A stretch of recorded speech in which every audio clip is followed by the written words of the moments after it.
वक्रतुण्डमहाकाय कोटिसूर्यसमप्रभ निर्विघ्नं कुरु मे देव सर्वकार्येषु सर्वदा। श्रीगणेशाय नमः।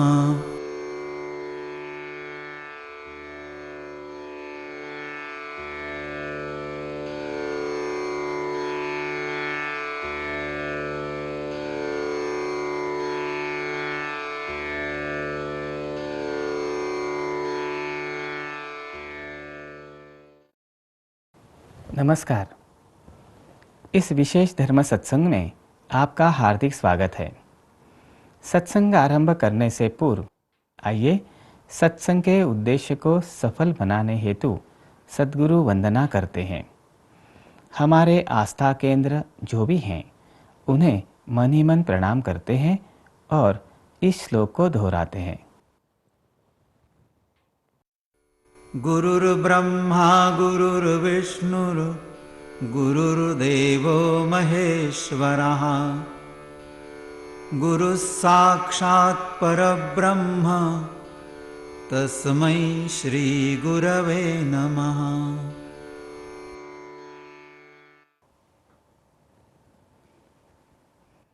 भारतीय सौर संवत्सर के अनुसार चैत्र व वैशाख मास में आने वाले प्रमुख त्योहार, उत्सव व व्रत जैसे नववर्षारंभ दिन, जिसे महाराष्ट्र में गुड़ी पाड़वा कहते हैं, रामनवमी, हनुमान जयंती, अक्षय तृतीया इत्यादि संबंधी हमने पिछले कुछ विशेष सत्संगों में विस्तृत अध्यात्म शास्त्रीय जानकारी प्राप्त की। ज्येष्ठ मास का सर्वपरिचित व्रत है वट सावित्री व्रत।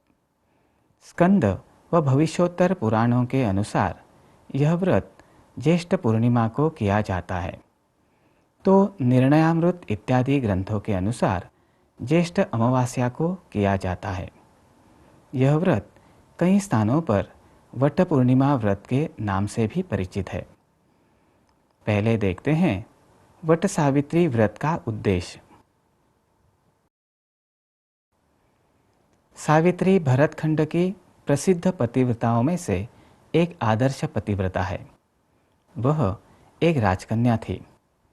उसका आध्यात्मिक स्तर ऊंचा था। अपने अल्पायुषी पति का मृत्युकाल समीप आने पर उसने मृत्यु के देवता यमधर्म के साथ 3 दिन तक शास्त्र चर्चा की। इस काल में व्रतस्थ रही।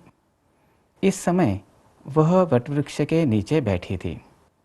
इस चर्चा में उसने अपने ज्ञान से यमधर्म का मन जीता। उसके ज्ञान पर प्रसन्न होकर यमधर्म ने उसके पति के प्राण लौटा दिए। सावित्री को अखंड सौभाग्य का प्रतीक माना जाता है। सावित्री समान अपने पति की आयु वृद्धि की इच्छा करने वाली सुहागिनों द्वारा यह व्रत किया जाता है। यह एक काम्य व्रत है। किसी कामना अथवा इच्छा पूर्ति के लिए किया जाने वाला व्रत काम्य व्रत कहलाता है।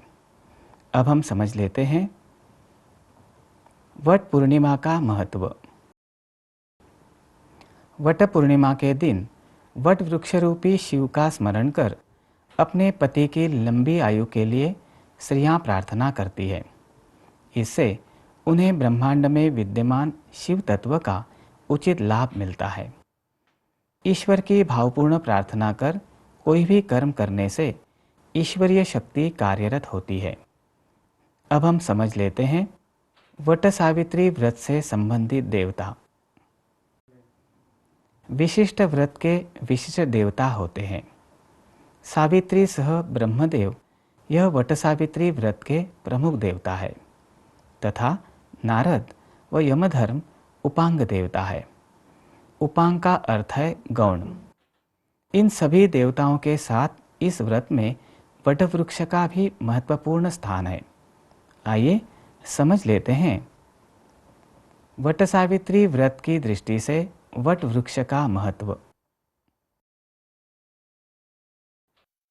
मृत्यु के देवता यमधर्म द्वारा सत्यवान के प्राण हरण किए जाने पर सावित्री ने यमधर्म से 3 दिन शास्त्र चर्चा की। प्रसन्न होकर यमधर्म ने सत्यवान को पुनः जीवित किया।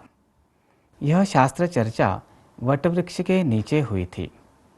इस कारण सावित्री के साथ वटवृक्ष का संबंध जुड़ा हुआ है। वट सावित्री व्रत की दृष्टि से वटवृक्ष का महत्व तो हमने समझ लिया, परंतु वटवृक्ष का आध्यात्म शास्त्रीय महत्व भी है। तो आइए देखते हैं वटवृक्ष का अध्यात्म शास्त्रीय महत्व। वटवृक्ष व्यक्ति की आध्यात्मिक अवस्था का द्योतक अर्थात इंडिकेटर है। व्यक्ति में आध्यात्मिक शक्ति, जिसे कुंडलिनी के नाम से जानते हैं, मूलाधार चक्र में बीज स्वरूप में विद्यमान होती है। यह शक्ति जागृत होने पर 7 स्थानों में अर्थात कुंडलिनी के 7 कमल स्वरूपी चक्रों में वास करती है। आध्यात्मिक साधना करने से व्यक्ति साधक, सिद्ध आदि अवस्थाओं से आगे जाता है। वह परिपूर्ण अवस्था को प्राप्त करता है। तब सहस्त्रदल अर्थात हजारों पंखुड़ियों वाले कमल में उसकी कुंडलिनी शक्ति का शिव में लय होता है। उस समय व्यक्ति को सर्वोच्च व अक्षय अवस्था प्राप्त होती है। हजारों पंखुड़ियाँ उसके सर्वज्ञ, सर्वव्यापी व सर्वशक्तिमान अवस्था का दर्शक है। इसी अवस्था को वटवृक्ष अवस्था कहते हैं। इस अवस्था को प्राप्त करने के लिए अक्कलकोट अवस्था तक जाना पड़ता है। समझ लेते हैं अक्कलकोट अवस्था के बारे में।